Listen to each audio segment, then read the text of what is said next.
Hey guys, and welcome back to the channel. Today we got something a little different for you. We're going to be checking out Black Desert Online, which was remastered last year and just released its latest class, the Shai. Both Cotton and Rage have actually played this game pretty extensively, so when we were contacted to make a video about this game, we were more than happy to do so. So, as a heads up, this is indeed a sponsored video, but it is a perfect fit for us. Make sure you use our link in the description to let them know we sent you. Plus, if you use our link, you'll get yourself a 7-day free trial for the game too. As a new player compared to Cotton and Rage, we thought I'd be the right choice to make this video given my fresh perspective. Black Desert Online was, as I expected, a pretty and vibrant world with many different ways to approach it. You'll find deep systems for skilling, crafting, and the economy of the game itself as you get later into it. But if we're talking early game, my god, there's 18 classes to choose from. You heard me right, there's 18. We've got Warrior, Ranger, Sorceress, Land, the Berserker, a Tamer, a Striker, Musa, Meiwa, Mystic, Valkyrie, the Kunoichi, the Ninja, the Dark Knight,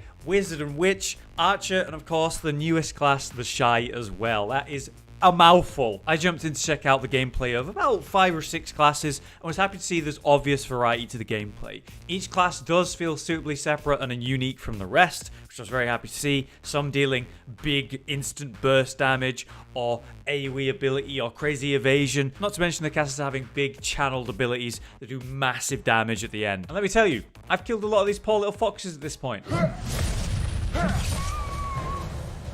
Rage was kind enough to hop onto his main character, a witch, to give me a comparison between the low levels and high levels. Each class has its own original weapon, and then after reaching level 56, which functions like a soft cap for your character level, you'll unlock your Awakening. It basically gives you a second main weapon, which changes up the playstyle of the character massively. So you can stick with your original or main your new weapon for what feels like 2 different subclasses. But you're able to swap between them whenever suitable, whenever you want. In the case of the witch, we go from staff to elemental spheres, but more importantly, you get the satisfying click of your fingers right before a huge explosion. Yes, that's neat. There's a lot packed into each class. The combat loops fill the fantasy of each character pretty well, but let's talk about the new class, the Shai. The Shai is the 18th class added to the game. It's actually BDO's first genuine support class, focusing on supporting other characters you're partied up with, which, yeah, that really surprised me to hear that BDO was this far into its life with no actual genuine support in game to play. It's normally a cornerstone of the original selection of classes. Though she is intended for support and healing, her original weapon of choice is the Florang, which is a giant boomerang she flings at big distances, and dude, the sound it makes is really satisfying. Another surprising thing about her was that I found her very effective at grouping up mobs to AoE down, like really good at piling a bunch together and then smashing them because she's got great evasion and long range to work with. She's more than functional on her own. Her sub-weapon, the Viclari, is what she uses to heal and then protect her group. Hilariously, her mount is a donkey. I mean, it makes sense given her small stature, which gives her more skills as well. Since she's like the first genuine support class, I watched a few reactions to her announcement, like her original announcement, from different BDO players, and she seems really well received. I'm sure after everyone's been using their own evasion skills and looking after their own health bars, that an actual genuine healer class is going to be a happy sight. I gotta poke fun here though. In my experience, you can call me the Slayer of Steel Imps, or maybe the Great Bane of Steel Imps, or maybe Doom of Steel Imps, whatever you like. I've killed a lot of them. As an Eastern MMO,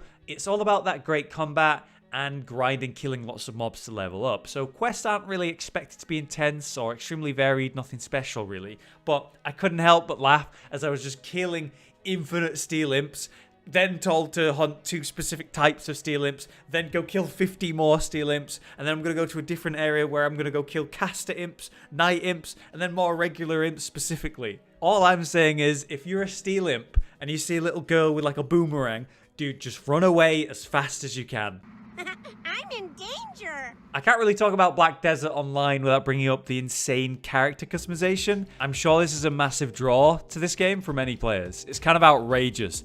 The detail is wild. You've got all the hairstyles as you'd expect, right? But then you can change the hair's shape, its length, 3 different types of length, by the way. Do you want to curl your hair? You can. You choose the hair color, but then you can change the color of the hair ends or the top colors separately on top of all of that. And as you can see, I'm a master of makeup and somehow made my friendly cutesy character become an emo. I'm a blight upon this land. And yes, I put stars in my eyes and made them yellow. What about it? I can even choose my horoscope, and because I'm a tiny little Shai class, I decided Giant was the most suitable. This is just the character I made, but you can actually go to the community for help too. You're able to save and upload your own creations if you want, or check out what others have and load them into yours. There's all kinds of cosplays and interesting character designs. I was running around as Kakashi on my ninja, and I'm pretty happy about that. Honestly, it's just fun to go through and see all the different types people made, and it certainly helped prevent me from spending 600 years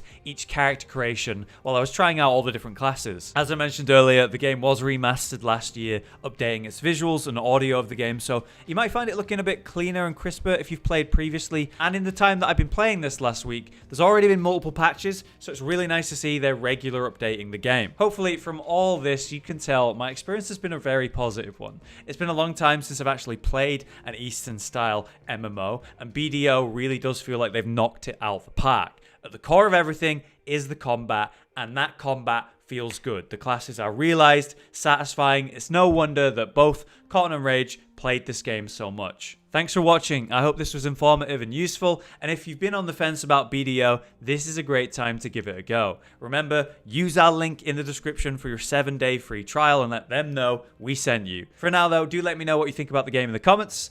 I'm going to dabble more with BDO myself after this, but for now, I've been Hollow, you've been you, and I'll see you next time.